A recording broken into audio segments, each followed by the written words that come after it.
กับสบายดีพี่น้องสบายดีFCทุกท่านพบพอกันคือเก่าพี่น้องส่องน้องพายุพี่น้องพบพอกันยำแรงเด้อพี่น้องเด้อผู้เปิดเหล้าเกลือไก่พี่น้องเอ้ยปวดโพเปิดเหล้าเกลือไก่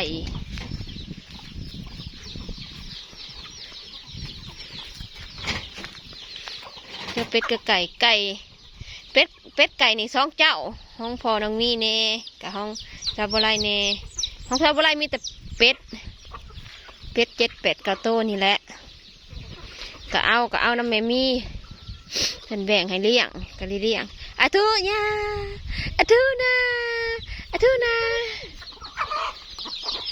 ไปย่างลูกอ่ะ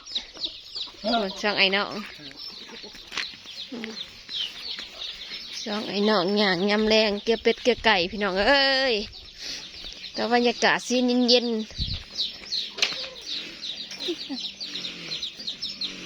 โอ้เจ้าคนยังบาตาคนนะ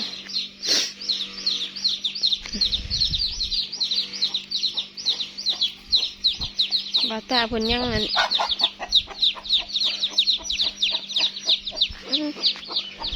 ตัดเนี่ยคน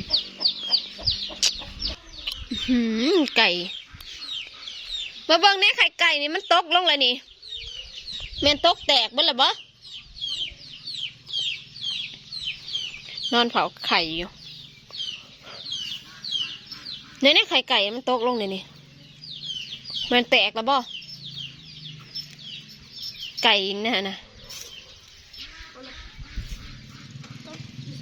นี่ให้ไข่ไก่นี่เอาไว้นี่นะนี่มันขวำนี่โหลดไฟไม่ถักกันนี่นะ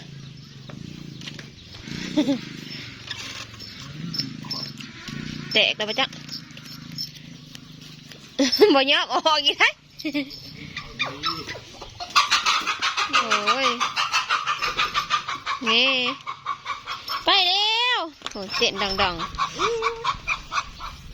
เต้นดังเยอะเอ้ยเยอะเอ้ยใช้ปาร์ตี้เลยเต้นเดียวพูนสายเต้นสายดองแล้วยังมาเช่าแก้แต่เดียววันนี้เขาก็ไล่รับข่าวดีจากเอ่ยหักเนาะเขาไหมครับไปดีพ่อน้องไปดีฟังอายุแล้วอายุไปดีพ่อลุงไปดีพ่อลุงเด็กดีใจกันใหญ่ทั้งไซมีการกินเพิ่นก็เลยโว้ยยิ้มหวานยิ้มแป้นเลยธรรมดาเรื่อง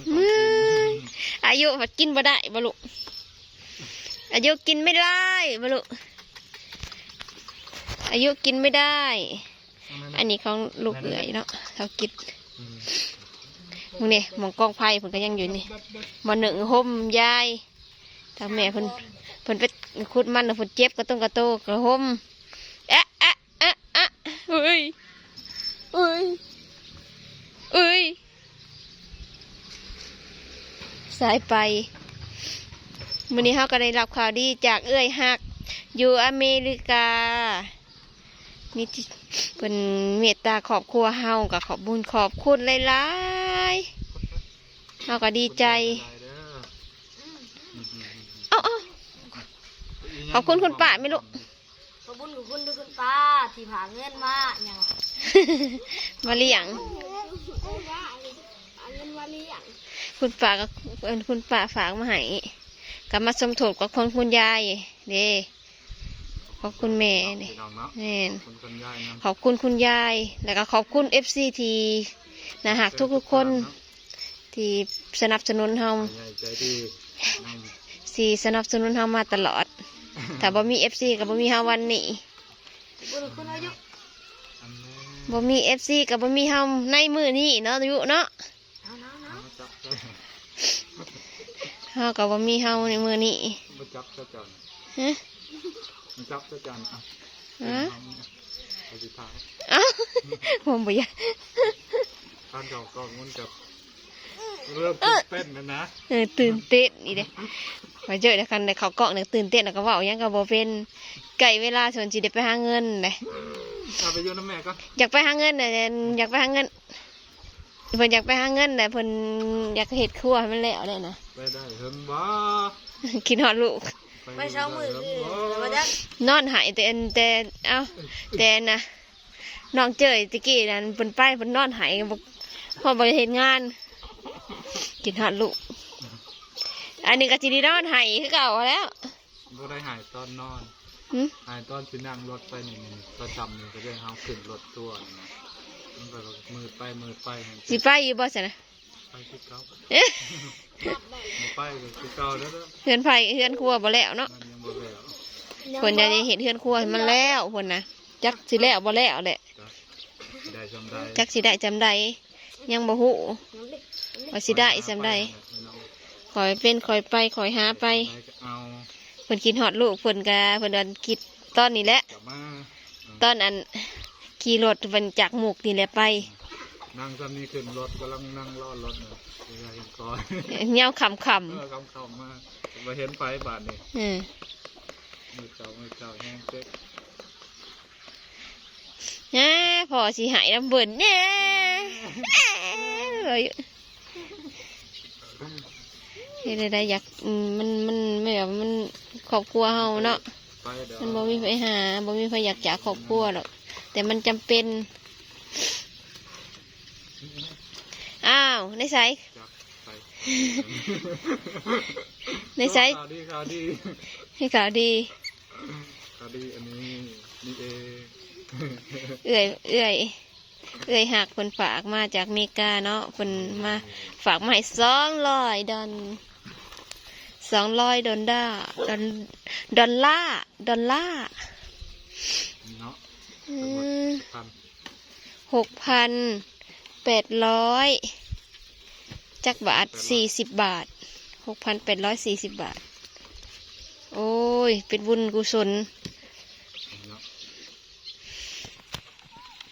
เธอจับผู้เดียวอีกได้อ อ้าวไปสิจับนะ มันเปิดเอ้ย ดีใจบ่ดีใจหลายๆเนาะ พี่น้องเลยขอขอบคุณเอ้ยใหญ่ใจดีเนาะ แม่น ในบ้านอยู่ ขอ ไส บอยู่อเมริกาขอบคุณเนาะก็ขอให้ อยู่ดีมีแห้ง เอื้อยอยู่ดีมีแห้งบุญขับยำสู้ เยอะ เอื้อยให้มาซ้ำนี่ก็ขอให้กลับขึ้นไปหาเอื้อย100 เท่าพันเท่าเด้อเอาไว้ลูก ให้เจ๊เอา จับบ่ได้ลูก เจ๊ก่อนสิจับเงินจับข้าว เฮาก็บ่คิดบ่ฝันเนาะ ไว้ซะ ว่าสิได้มีเอื้อยหักอยู่มีจากอเมริกาแล้วก็จากคุณแม่ทุกทานเนาะ ป้าที่ผากเงินมา ขอบคุณบุญ ให้ใช่ในครอบในครัว ใช้ในครอบครัวเด้อ มาเลี้ยงมื้อนี้ก็สิมีกินให้แล้วจะ เล็ก มีกินอันในครอบในครัวเฮานี่แหละพี่น้อง ใส่ใจนั่นเลย แม่นใส่ใจค่าพื้นค่าไฟว่านี่ก็แม่นเพราะว่าในบ้านในเมืองก็เก็บหันเก็บหนีเฮาก็พอได้จ่ายเพิ่นว่าเฮาบ่ได้หาแม่นอยู่ครอบครัวเฮาบ่ค่อยได้หาพี่น้องเอ้ยครอบครัวเฮาบ่ได้หาพื้นหน่อยเจ้ปีนทางนั้นมาดูปีนทั้งหัวปีนออกมาพี่ติปีนออกมาเอาหัวขึ้นติ มีเงิน ครั้งแรกในชีวิตที่ได้จับเงินหลายปานนี้พี่น้องอย่าให้น้อง เนาะก็ดีมุกดีใจเนาะมีFC ทุกท่านที่คอยสนับสนุนและก็ซอยเรืออุดหนุนเฮาตลอดมาบ่ว่าอยู่ใกล้อยู่เหนืออยู่ใต้เนาะเฮาก็ภูมิใจดีใจ อย่าง ที่ อย่าง มีผู้ใหญ่ใจดีเมตตาเฮาตลอดเอาไว้ลูกละ อย่าง เฮาก็บ่คิดบ่ฝันว่าเฮาสิมาถึงจุดนี้หั่นน่ะเฮาก็โอ้ยภูมิใจหลาย ไม่ได้ทุกวันนี้ก็ ยอด FC แต่บ่มี FC ก็บ่มีเฮาในมื้อนี้พี่น้องเอ้ย ขอบคุณ FC หลาย แม่น อย่างเอาบ่ เฮาก็ขอบคุณหลายๆขอให้ FC ทุกท่านเบิดทุกคน ในที่เขามาเบิ่งมาชมแล้วผู้บ่ได้มาเบิ่งมาชมแล้วก็ผู้ที่คอมเมนต์ทั้งบวกทั้งลบก็ เป็นกำลังใจให้น้อง แม่น เนาะ ที่มาเป็นกำลังใจให้เฮากับขอบคุณทุกท่านเฮาก็ดีมกดีใจมาวันนี้เฮาก็สิได้อำลาเลยเด้อพี่น้องอย่าลืมกดไลค์กดแชร์กดติดตามส่องน้องพายุถ้าผิดพลาดประการใดก็ขอโทษขออภัยเด้อคลิปหน้าพอกันใหม่สบายดี